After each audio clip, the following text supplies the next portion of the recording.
me into helping out this year, and Danielle jumped on board to help me do it too. I am a pediatric physical therapist, and I work for the Department of Public Health over in Santa Clara County. Yeah, so safety was kind of the one thing that I felt like I had a background in anyway, so that's kind of why I took it on. Let me go back. So just wanted to thank you guys all for volunteering. We can't run without you, like Eric said. So it is an important position on the teams. So thanks again for all the volunteers. If you guys have any questions, like when we're going through the content. So if it's directly related and it's a quick question, just raise your hand icon, Danielle, you can help me manage that, or just unmute yourself and just ask it quickly. Otherwise, just type it in the chat box, and then I will pause halfway through, and we can address those at the middle section of the presentation, and then at the end. I remember that. Would you like to eat this? No, I'm not. All right.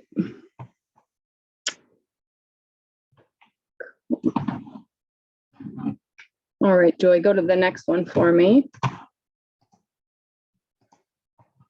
And next one. Oops. So sorry guys, I'm trying to pull up my notes. So Danielle and I, this is our both our cell phones and our safety officer email. Let me see. We want you guys to save that. So go ahead, write down our cell phones, it's fine. Write down our email and then just save that information. So we're here to support you guys. So if something comes up from the manager, from a parent, from a volunteer, we want you guys to be the main person as a contact for them. And then we are here to support you. Next one. So let's talk about CPR and AED training. Ideally, we have a coach or a manager or a safety officer from each team so that somebody is present with every practice and every game, every scrimmage that is CPR certified. Joy had answered this in the past presentation that it's unlikely that somebody from both teams wouldn't be CPR certified. So as long as during a game, one person from either team is CPR certified, that would be great. If needed, we will cover a CPR class at Above the Bar CPR in SoCal. We have 2 dates set aside right now, 2 evenings in March for a combo class. So it would be an independent study and then a 1-hour in-person skills where you would actually go into the office and complete your skills section. If you could, I don't know, in the chat, I was just kind of wondering how many of us are CPR certified, because we're trying to narrow down the numbers of how many classes we're going to have to offer and how many people are CPR certified, and how many are we maybe going to have to register. You guys could also, if you already are CPR certified, please email Danielle and I at the safety officer link with a copy of your card. Please don't send a copy of your work badge. I am also a licensed physical therapist. I cannot renew my license without being CPR certified. However, the actual CPR card is what we need, not a copy of your work ID or like your license. But thanks for understanding that. I know it's kind of an issue. It has been an issue in the past, but since I'm new and Danielle's new, I'd rather just say we need a copy of your CPR card. The other thing I wanted to say is if you already are CPR certified and you'd like to take a peek at our specific AED, we have 2. One is at the Majors Field, right, Joy? And then the other one, there is one at Mountain School. When I tested the batteries at the start of our season, it has a pediatric key, which is different than the one from my work. All of them are a little bit different. They're all self-automated. They kind of walk you through it. but it did have a key to change the wattage if you were going to use it on a pediatric patient versus an adult patient. And there's also one set of pads. So there's not like a pediatric pad and an adult pad. You would use the same pads. And for those of us that already have had the training, the pads just would go on a kid and a front and anterior and a posterior pad, versus an adult, it would be both on the chest. So if you feel like I want to look at that, I'd be happy to show you guys if anybody wants to see our specific AED. That would be no problem. And Kate, the AED is in the closet next to that's on the side of the snack shack. Right. So it's the same place where there's the bathroom key and ice packs and yeah.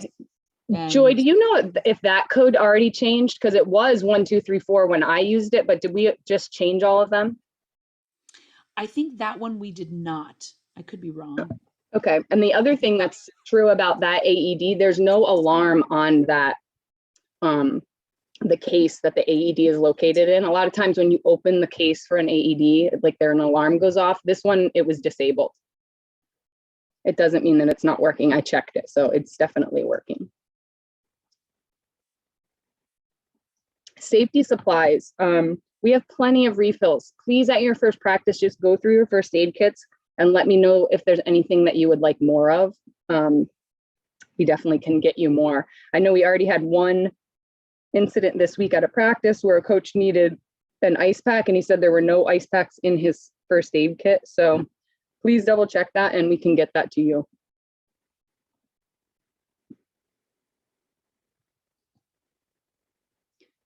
Field equipment and safety.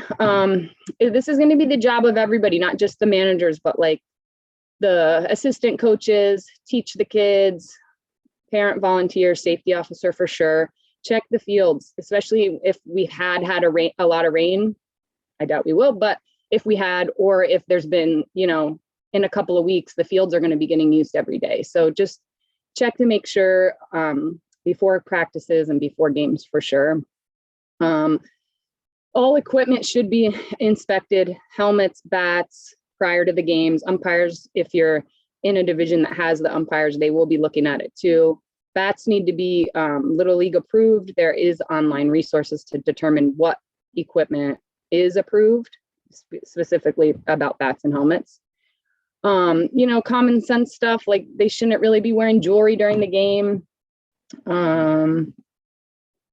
If kids have glasses, we would encourage the parents to give them some kind of like sports glasses or safety glasses or face guards to protect the metal rimmed glasses.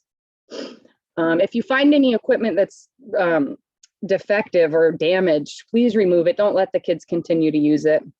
And then the other thing is the chin guards on the helmets. That must be manufactured that way. We don't want you to use a helmet that has an aftermarket add-on. Okay. The L screens used for when for coach pitch. That's what that's talking about, just to protect the coach. Bats and helmet safety. Helmets obviously are required for all batters. We try not to have the kids share them. If everybody could have their own helmet, but coaches do have, especially in the younger divisions, not all T-ballers are going to have their own helmet. The coaches do have a couple of helmets. But just remember, sharing helmets, sharing hats, there is just going to be a risk for lice too, which is kind of annoying if your whole team got lice. Let's see. Oh, this was another thing. Honestly, Joy, I did not know this last year, but there is no on-deck batter circle. I consulted with Ken on this one because I didn't realize, but it is a league rule. So there's no on-deck batter circle where the batter is in the batter's box and then another kid has a bat and is warming up. So that is a league rule. We did not follow that rule last year. Sorry, Eric. I didn't know it was a rule. Sorry, Kate, yeah. I'll just jump in real quick. Sure. The kids, except for the kid who's batting, the kids are not allowed to be touching a bat. Right. So that's a big one. So it's not our league rule. It's a Little League International rule. There's no longer, nobody can touch a bat. except for the kid that batting in the upper divisions. The kid who would not be up next, but it's in the hole, so to speak, is the one who picks up the bat after the kid bats and brings it back to the dugout. Coaches are also, and managers are not allowed to handle bats. So it's only the kid. What about the safety officer, Eric? They're not either. So the bats are, before the game, they get in the rack, the kid grabs the bat, they go to hit, they drop it, they run to first base, and the the player who's on deck comes in, grabs the bat, and brings it back to the dugout. But they don't, the umpires, Gil Courtney, who's one of our main umpire, is very strict on this. Okay. All right, good to know. So this picture is kind of worth 1,000 words. It's a pretty shocking picture. This is the safety officer from last year's, I believe, nephew. And I got permission to be able to use it again, because I remember sitting here last year being like, oh my God, I can't believe that is how bad it looks. And he was fine, but it does look horrible. And that was from a bat. So I feel like, again, reiterating to the kids, reiterating to the coaches and the parents, like, there's no bats in the dugout. They should be hung on the bat holder or hung on the fence if you're at a field that doesn't have the holder. And like Eric said, they shouldn't be holding a bat unless they're up to bat. Make it a big deal to the kids and reinforce it that it's a safety issue with your players and your parents. I feel like last year, that was probably after seeing this presentation, that as the team safety officer, I was like, oh, that is not happening on my team, because it's awful and it looks horrible and you would just feel so bad if it happened.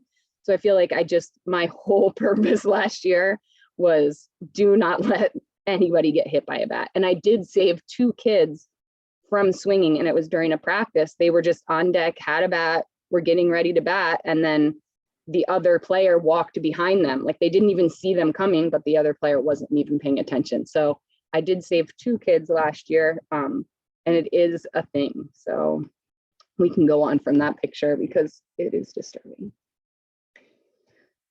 Player safety, talking about the catcher's gear. So I believe that T-ball and single A do not have a catcher, but single A does this year. Last year they didn't because of COVID, but this year single A on up has a catcher. So when they're warming up the pitchers, they must have all of their gear on. Managers and coaches, safety officer, team parent, it's all our responsibility to make sure that the kids just get used to putting the stuff on, so they must be wearing, if the boys, they should wear a cup, helmet, mask, throat protector for infield and outfield practice, and when warming up the pitchers at practice and obviously games. The chest protector and the shin guards must be on when there's a batter present. Catcher's mitt, except for farm and T-ball, the rest of, so double A on up, the catcher should have the proper mitt. Let's see, next slide, Joy, for me. So player safety, this is another, one of our roles as the safety officer is that we have to watch out for the kids. So with pitchers, we talk about pitch counts in double A, triple A on up. Watch for overuse injuries and arm fatigue. Listen to the players, let them, if they're complaining, asking for ice, stuff like that, just listen for over injuries and arm fatigue. Managers are the ones not solely responsible, but the main responsibility falls on them for ensuring adequate rest days and based on their number of pitches. We'll talk about, but there's binders in the scorekeeper sheds that have these paper. And we're also going to be using the Game Changer app this year. So the home team will be designated to use the app, and the visitors will be holding the paper. Whether you're using the app or are responsible for pitch counts on both teams. Okay. The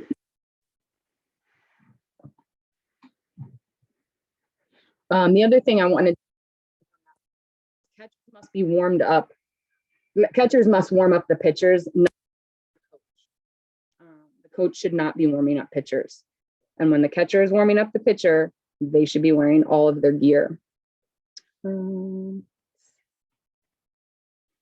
Teams must designate that person, someone to do a pitch count each game. So that's where your team parent can kind of help out a little bit too. Part of our job as the safety officers for the league is that we will also be monitoring compliance with this. And managers will receive a disciplinary action for non-compliance. Again, it's just about the kids' safety overall and their the integrity of their arm as they get playing at a higher competitive level. Pitch counts are for, like I said, AA, AAA majors in the intermediate league. The next slide is the pitch count numbers. This is from Little League too, Little League International. Our league only goes up to 13-year-olds. Next slide, Joy. This is the paper copy of our pitch count and kind of what that looks like. We are doing the scorekeeping and pitch counts on Game Changer app this year, but it's going to be, its first couple weeks is going to be a trial. We're going to see how it goes. And then once you complete for each game, the pitch count log paper form there, you're just going to leave it in the binder in the shed. Team parent, again, can help assist with completing these logs every game. There is actually going to be a scorekeepers meeting coming up for instruction on both scorekeeping and the pitch count logs. I believe next Wednesday. No, 2 Wednesdays, 3/9, 2 Wednesdays. Yeah, it's the 9th. The 9th at 6:30, right, Joy? Yes. Okay. Steve, do you want to say something about scorekeeping? Sure. So on the 9th, we're going to have a scorekeeping Zoom training session. We'll do a little bit of how to keep score on paper and also a little bit of how to keep score on Game Changer. We'll actually try to do a little bit of live scorekeeping on the screen on Zoom, so folks who haven't done that before can learn about it, because we'd love to get as many of our teams as possible scorekeeping on Game Changer, and also, you know, like Joy said in the team parent meeting, having a backup on paper. But from a safety perspective, the pitch count is what's really important. From a safety perspective and a Little League rule perspective, is making sure that the pitch counts are correct and that we all, each team has, you know, a couple people who really understand the pitch count rules depending on the age of the players. That's part of the scorekeeping process. Thanks, Steve. Next slide, Joy, will do potential injuries. So obviously the most common are like the lumps and bumps from a ball, kids getting hit by a ball, taking a grounder, getting it, not catching it, and getting hit by the ball from just during play. The concussion, head injury, sliding injuries, they're definitely more uncommon, but it's like what you hear about that's more, you know, urgent need of attention, but they're definitely less frequent. Remember that concussions can occur with any type of impact trauma to the head. It can be like a player-to-player hit. If it's a bat to a head, it's an emergency, you know, immediate emergency.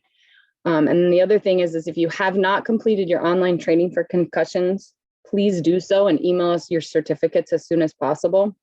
I'm not going to go into the details tonight on the concussion protocol because that was what the training is for, but please reach out to me or Danielle if you have any questions or concerns after you've completed that training. I'm happy to kind of answer any questions about that for sure. The other thing is sliding practice. Remind your managers that if the kids are going to be sliding and as they get older, they really want to. So even in single A last year, we had a bunch of kids just sliding. But I remind the coaches that they really should be practicing proper technique to avoid injuries with this. All managers were sent a link to the Big Al online training program with videos on how to teach skills like this. So that would be another good resource to just remember about. Injury reporting. So there's going to be, my next slide after this will show you how to report an injury or where to actually report it. But I want you guys to report any incident where they need, where a kid, player, so a player, manager, coach, anyone receives medical treatment and or first aid, or if there's any injury or illness outside of baseball as reported by the parent. And this is going to fall on the safety officer. So if the coach calls you or a parent tells you, you're the one that's going to be reporting. It's a quick little form. But then the only other thing is I want to tell you, Danielle and I do not get an alert that says that one of you guys filled out a form. So I am going to ask you that if you fill out a report form, please email us to let us know, hey, this happened today, or within 48 hours of that injury. If it's a positive COVID test, immediate follow-up with us would be fantastic. I'll go into more details about the COVID exposure positive test in a few minutes. I'm sure there's going to be a couple of questions on that topic, but right now let's just continue with this and then I'll pause after that. Yeah, so email or text me, yep. And then it will be your job to also follow up. So this is once a kid is either hurt or injured, we do follow up with that parent in the next couple of days, especially if they're going to miss a practice due to it. If it's just like a lump or a bump and they need an ice pack, that's one thing. But if they did get injured enough so they ended up sitting out at practice or sitting out at a game, then you do want to follow up with them in the next couple of days. Sherry, I was the safety officer last year. I feel like she also did that. So as long as you guys are communicating with me and Danielle, we're happy to help with that as well. Yeah, okay, perfect. Just so that we know what's going on in the league. Next slide is the injury reporting form. So again, at this point, I want you guys to take out your phones if you're not on your phone already, but point towards the frame, pull up this reporting form. It will pop up. Save it to your favorites or bookmark it for easiest access, because then when you need it, you can just remember, you can find it. It's also posted on our website under the downloads or documents. That's coming up in the presentation too. But for now, just take a screenshot of this QR code. It is the easiest access. It pulls it right up. I also put it in the chat. Oh, awesome. Okay, so before we head into the next part of this presentation, which is the COVID-19 plan, let me take any questions. So Danielle, is there anything in the chat box, or if anybody just wants to unmute? There was one about, I don't know if it's the same team or a different team, but the lack of ice packs at their practice and they needed them. So Mike is actually our equipment guy, and his response to that was that once the snack shack is open, the ice packs will be kept there. Until then, he said he's going to be putting them on the shelf in the cart shed so that you guys can self-replenish your first aid kits if you need more ice packs. Okay, so currently there's no ice packs in any of the first aid kits. Has anybody checked their first aid kit yet? Have had practice? Yeah, mine had one in it. Yours had one in it. I think Chris's had two. I've got one in mine. Okay, so yeah, maybe double check those and you can replenish. And yeah, Daniel, where did you say Mike said they are right now? On the shelf in the cart shed. In the cart shed. Eric, what's the cart shed? Like That where is, the golf cart is? Yes, where the golf cart is. That's on the miners field. Okay. So that's the, yeah, we've got the 2 golf carts in there. Okay. It's the shed closest to the miners field batting cage. So I guess what would be the best way to get people ice packs at this juncture, because not everybody practices there, right? Right. Like, is everybody around Blue Ball Park for a weekend practice? Like, could they get them on the weekend? Do you know? Steve? I think most everybody's there. Okay. Everybody some and everybody point. has access to the carts. They have the codes to get in there, and so they can go Okay. if they needed to grab one. I realize it's an inconvenience, but yeah, I thought, if they don't have it, we need to get them one. I mean, Yeah, I'll the be there next- Saturday. Both my kids practice, one at 9:30. The T-ball clinic's there, so I feel like Saturday there's going to be a lot of people around to go grab some ice packs. Yeah, for Okay. sure. Okay, cool. Any other questions? Yeah. I had a quick question. Sorry to unmute. We're practicing at Mountain School Elementary. We had our practice Tuesday, Mhm. and first pitch had a kid get blown in the nose, bloody nose, no ice pack. So wondering what the code is, because we don't practice at the fields at Blue Ball. And obviously we need to get some ice packs. What's the best way to do that? Matt has all the codes, and so he could swing by, coming or going. Okay, great. He should be able to grab that. Yeah. Okay, great. Thank you. Eric, should we put some ice packs up where the AED is there? Yeah, I don't see any reason why we couldn't. Yeah. The biggest problem we've had is that, the ice packs, they're not super expensive, but they just disappear. Oh, And they're not necessarily, in the past, that's been an issue. And so, we Okay. run out of more ice packs than we could possibly use. yeah. And I do there used to be there's boxes of ice packs, and yes, I mean, that's the type of thing that just gets needs to get replenished. And so if you're, because we're an all volunteer organization, definitely if there's something that's missing, or then alert us, so that, say, we don't have ice packs, we don't have hand sanitizer, we don't have whatever's it, we don't, where is the IED? Hoot and holler, and we'll get it figured out. A couple other questions. What about AEDs for practice locations? My belief is that there's one at the snack shack at the main fields, and then at Mountain School, and our league only has 2. So that's where they're at. I know every school has them. Like, I know there's practice at Main Street. Main Street has an AED. I couldn't tell you where it is. But they are at our little league owns 2. That's all we have. If there was an emergency, you call 911. Yeah. Great. Another question, is reporting required for non-player injuries, as in a spectator at a game? I believe so, Joy. I believe it's, if somebody got hurt, we need to have a record of it. That's That's a good question. I think, yes.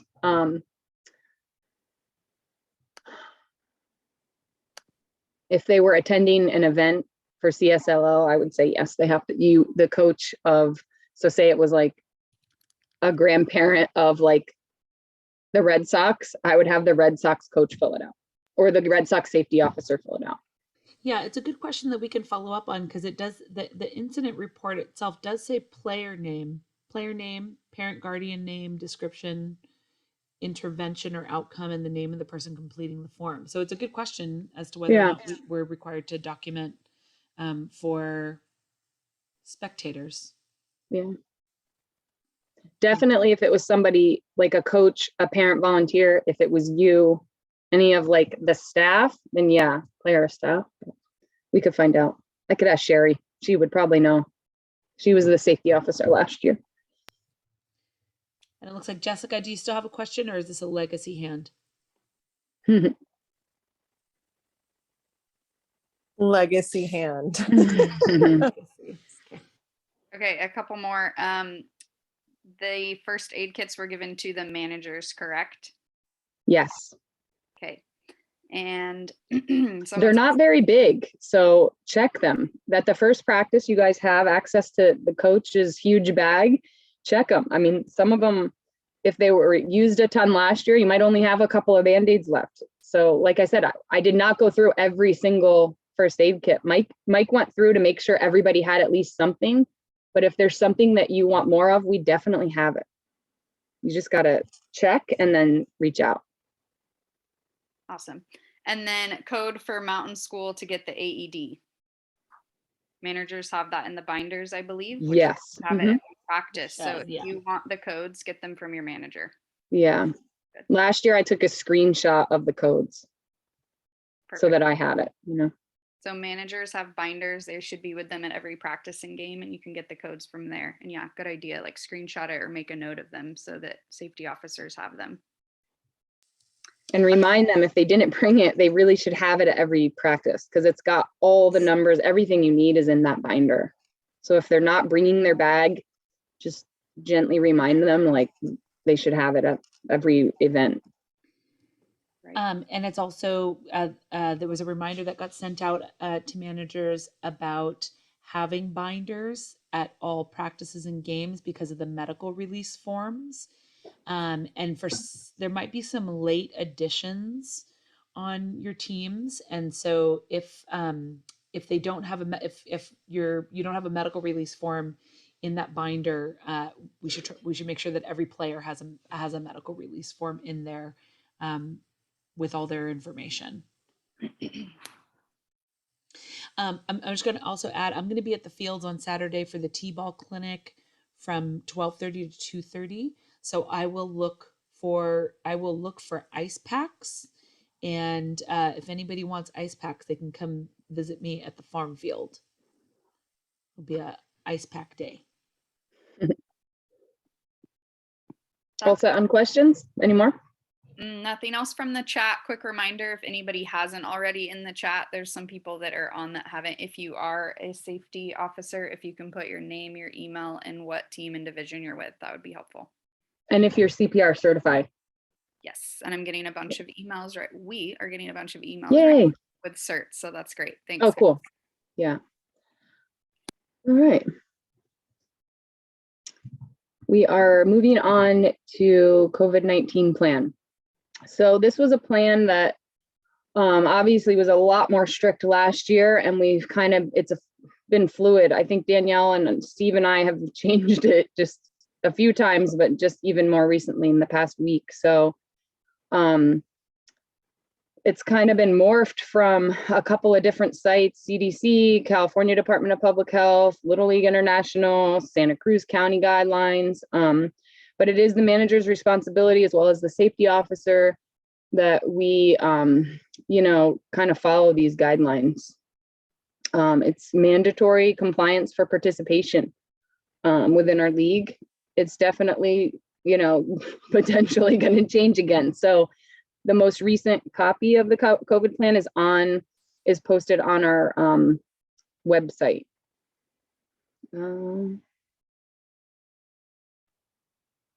Please read it. It's not very long. I'm not going to read it to you guys. I'll give you a little bit of an example and kind of like the rundown on it. And then let me know, reach out to us if you have any questions about it. We could go over a million scenarios, but I feel like let's just cross that bridge when it happens, and we're happy to guide you. And then on the next slide, Joy, is it'll show you where it's posted. So in the chat. Yeah, so it's under our main page. You're going to go to downloads. All the way at the bottom are the safety documents. That's where the safety manual, our full-on safety manual is. Danielle and I updated that for the year, so that's now going to say 2022. There's a 2022 COVID plan, and then the incident reporting link is there. And then there's also a link on concussions. That's all the way down at the downloads on our main page. Next slide, Joy. Masks. Masks are not required outside, so it's not something. Last year it was kind of a thing that masks were being recommended still outside, and they're not being recommended right now. So if you have a kid though that's on your team and the parents want them to wear a mask in the dugout because it's more of close quarters, please just support them in doing that. Okay. Next slide, Joy.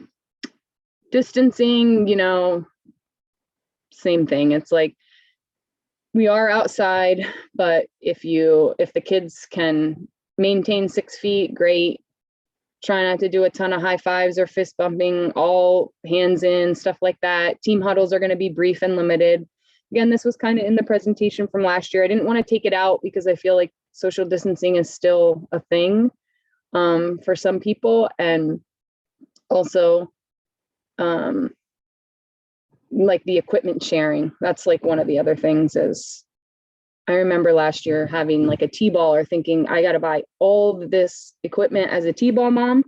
And I feel like the coaches have a few bats, they have a few helmets. It's just wipe them down a few times if kids are going to share them. Anything else about that? Yeah. Last year, Steve, I don't know if Steve's gonna know this or, but last year I feel like if a kid needed to borrow some kind of equipment, do we have anything like that? Sherry said last year they just contacted Grant about it. If a player needs to borrow any kind of Yep. equipment, do we have stuff Yep, like we that? definitely do. Yeah. Yeah, Mike I thought McGee so. Mike McGee's got a whole equipment shed, and he's got catcher's gear and gloves and bats, and so yeah, absolutely. Oh, cool. Okay. So just reach out. You can reach out to me and Danielle. We can put you in the right direction if you need something for your kiddo or anything like that. You guys can borrow something. Next slide. Hand hygiene, kind of just use common sense, especially before the kids are going to like charge into team snacks after a game. We're asking that you don't share the sunflower seeds or the gum just because they're like reaching into the bag, a shared bag, then putting it in their mouth. So we're just saying that's one of the things we're telling managers, like just don't let the kids share seeds or gum. They will be selling them in the snack shack, so it's not like they can't have it. But again, gum is a thing and seeds make a mess. So if they are going to be chewing gum, make sure that they're putting it in a piece of paper or throwing it in the garbage, that it's not ending up on the bench seats or on the kids' cleats or just on the ground. Same thing with the seeds, they make a mess. So if the kids are going to be having the sunflower seeds on the dugout, in the dugout or on the bleachers, encourage your team to clean up after themselves. And then if gum seems to be an issue and you're finding gum, I would say no more gum, that's just my 2 cents about it. We're going to try to arrange to have like a broom and a dustpan around each dugout or somewhere where you guys can easily clean up the sunflower seeds if that becomes an issue, but we really don't want them seeds everywhere. And then the other thing about like team snacks at the end of the game, you guys probably talked about this, Joy and Danielle, in the last meeting, but if they're going to hand out like team snacks and it's going to be fruit, try not to have it be something that like needs a ton of handling. So like instead of cut up orange wedges, like hand out the little clementine oranges. That's all I have to say about that. I have a quick question. Sure. So with the sanitizing of the bats and everything, are you saying like at practices, if we just have one bat out and they're at the tees, we sanitize it in between every couple players? I mean, that's what we're saying. Yeah, that's part of the plan. But again, it's like, use common sense about it. There's wipes in every bag. There's sanitizer in every bag. It's like, okay. Yeah. So, Kate, actually, No one's going to be checking on you if you're doing that or not. Yeah. I think as far as that, it's more just if there's sharing and maybe at like the end of practice, you don't need to be, we're not so worried about like during of things and sharing. So just use your discretion, but I wouldn't be cleaning the bat after every player. Maybe just give it a wipe at the end of practice. But if everyone has their own bat, you don't need to do it anyway. Yeah. Are you, Jesse, are you a T-ball safety officer?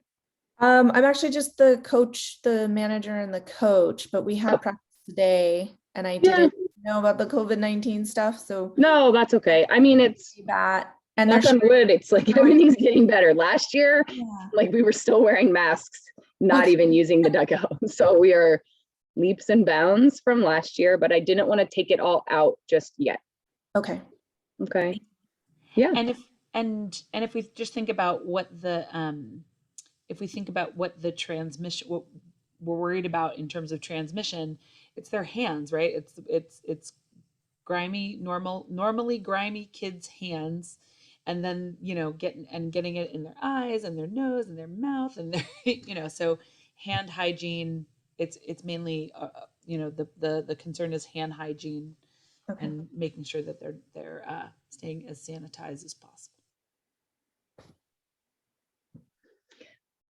I moved on to the health screening. Yep, you did too. Okay, so all team volunteers, players, parents, coaches should be self-screening for symptoms. Last year, if you guys remember, we did this like a screening on the app. We're not doing that this year. We're just asking you to screen for these symptoms.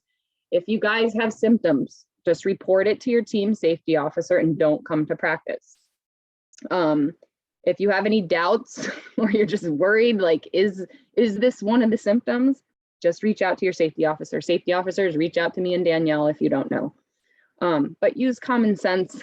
If the kid is not feeling good, they shouldn't be in practice regardless whether it's COVID or not, right?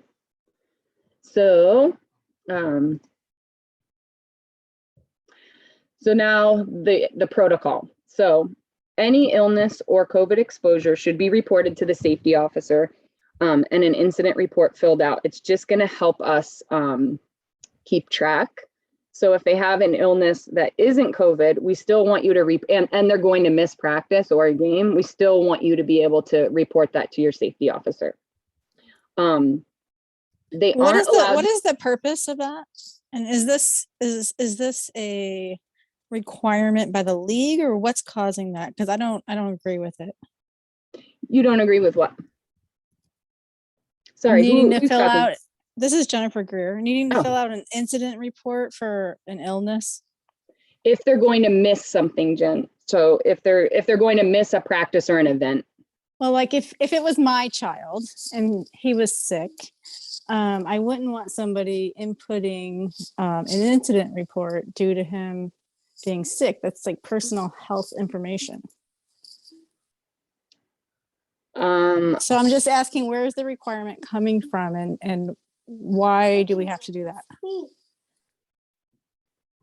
I'll jump in here. Steve, go ahead. Sure.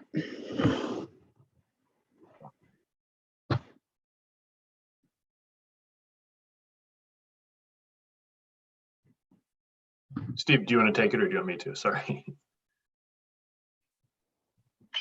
No, go ahead. No. So Jen, we're getting this dictated from District 39, which oversees our league. And their mandate's coming from Little League International on this. So again, it's not something that we're saying we want to do. It's something we're getting required to do. In district, I'm sorry, I don't understand what District 39 is. So District 39 oversees our Little League, like our specific Cap SoCal Little League. District 39 oversees what we do. So all these rules, the baseball rules, COVID stuff, all this is getting mandated down to us from District 39. We followed their rules. We're part of Little League International. Okay, Little League International District 39 is where it comes from. And then can I find that in a book of requirements or something? I'd like to see it. Yeah, it's on the Little League International website. And then there's a District 39 website that has COVID protocols and all that. Like I said, we have to submit. Kate and Danielle went through hours and hours to submit our league safety plan, which then gets reviewed and approved by Little League International. So it's not something that we're saying we want to do this. It's a requirement that's being thrown upon us, like all their other rules. Okay, I'll review. Thank you. Sure. All right, and then so once if a kiddo has if they have had an illness or a COVID exposure, then you want to be cleared by the team safety officer and make sure that you guys are going to make sure that the protocols were followed. A a COVID positive test. So an exposure doesn't mean that you can't, and nothing happens if you've been exposed. Really what happens is if you have any of the symptoms, that's what would like trigger us to follow the protocol. And so first things first, you're going to report it to the safety officer. The safety officer is going to notify the team that there was an exposure on their team. The team can continue to practice and play games. You're just going to have the parents notify you if if a kiddo comes down with symptoms on that team. If the kid has a positive test, right? We're not requiring testing at all through CAP-SoCal, but if your kiddo has symptoms, you're either going to test and let us know that it was positive or negative, or if they're COVID related symptoms, we are going to require a 5-day quarantine. So you don't have to test, but if they do have symptoms, they are going to have to quarantine for 5 days before they're allowed to come back at practice or a game. And then, and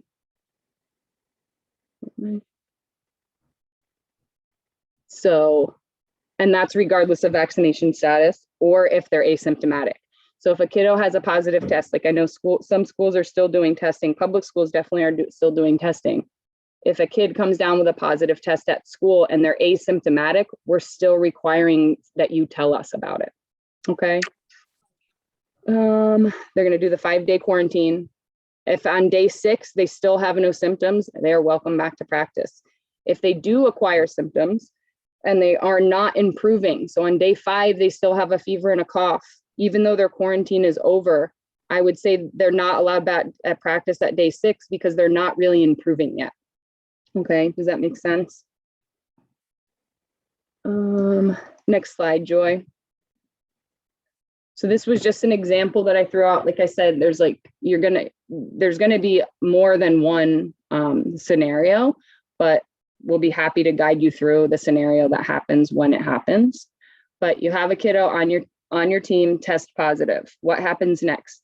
The parent or the manager should notify you guys, the safety officer. You're going to ask, when was the positive test, right? You're going to notify the team of exposure. The day of the positive test is when you will start your 5-day quarantine. You're going to, if you decide to test, okay? You're going to follow up with the safety officer on day 5 prior to your return to participation. And then the safety officer is going to talk to the parent, find out what's going on, and then decide, can they go back to practice? Yes or no. Okay, that's kind of the guidelines that we're going to follow. But again, we are not saying you have to test. You do not have to test. But if they don't test, we have to treat it like a positive test. If they have the symptoms that are, mimicking COVID or sharing the same symptoms that COVID has. Yeah, you have to Okay. rule out. You have to rule. We have to rule it COVID. out. Yeah. Rule out Okay. COVID or quarantine. And I'm just going to encourage everybody to. I got kind of a panicky call from our team that said, "Oh no, somebody told me that they had COVID, and what do I do now?" So before before something like that happens, it just look at the protocol.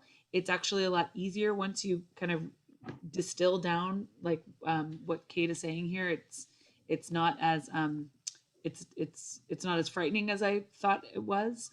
Thought it would be, but I encourage everybody to do a little exercise, do a little fire drill for yourself, just so that you're prepared. And then that's all I have.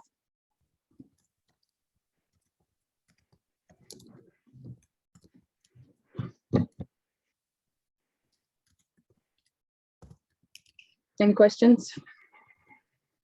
Again, we're just here to help you guys. If you have, you have our cell phone and you have our email, you know how to get in touch with us. We're parents too. We're volunteers just like you guys are doing, just at a teeny bit higher level. And we're here to support you guys.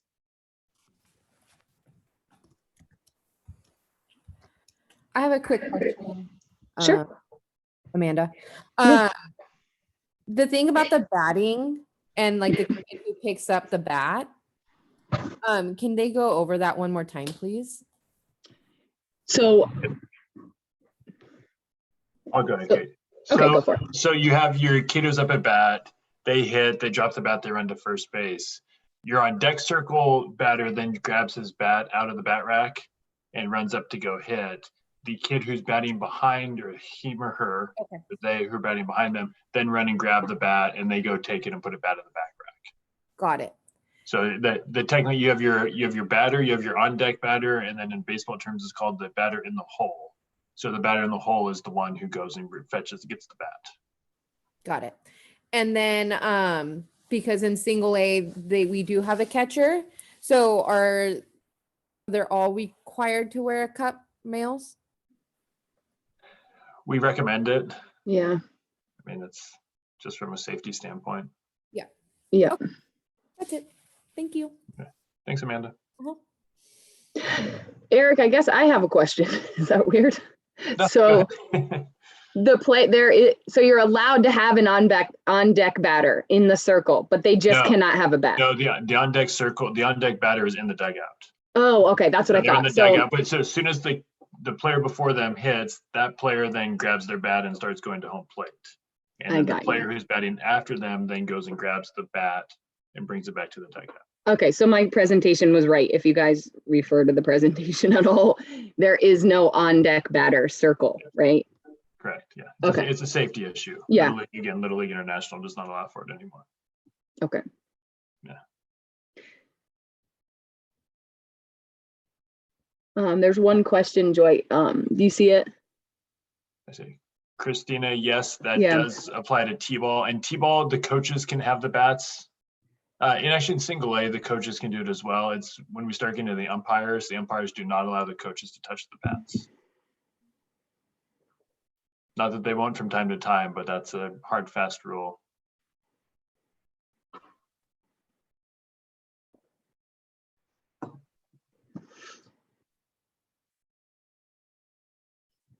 Any other questions, you guys? Thanks for staying on. I know it's late. Everybody probably had a long day, but if there's something that you think of tonight or you don't understand,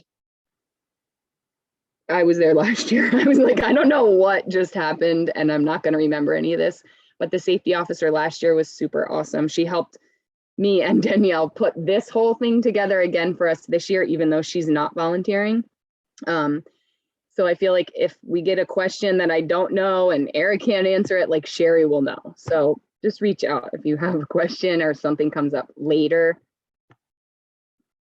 No problem. Text is fine too. Just text and identify yourself. I don't know. Is text fine for you too, Danielle? Preferred. Yeah. As the information officer, I get lots of questions that just are from everywhere. Generally, in terms of if you have parents that are asking you as the safety officer about COVID protocols or, or what's required, what's recommended, traditionally, I would say, look at the plan. The plan is a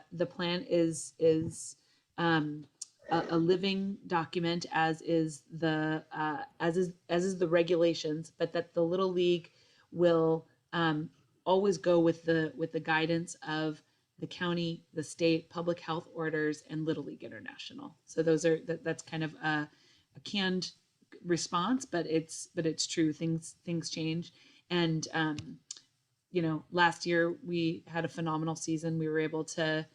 We had a lot more restrictions. We weren't able to use the dugouts. It was it was a lot more. No snack shack. No snack shack. Come on. No big league chew. So yeah. So if you have questions and people ask you, we're here to support you.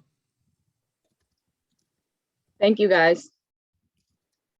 Thanks, Joy, for helping facilitate the meeting too. All right. Good. Yeah, see you guys on the field. Have a great evening, everybody. Thanks, Eric. Thanks, Steve. Thank you, Kate and Danielle and Joy.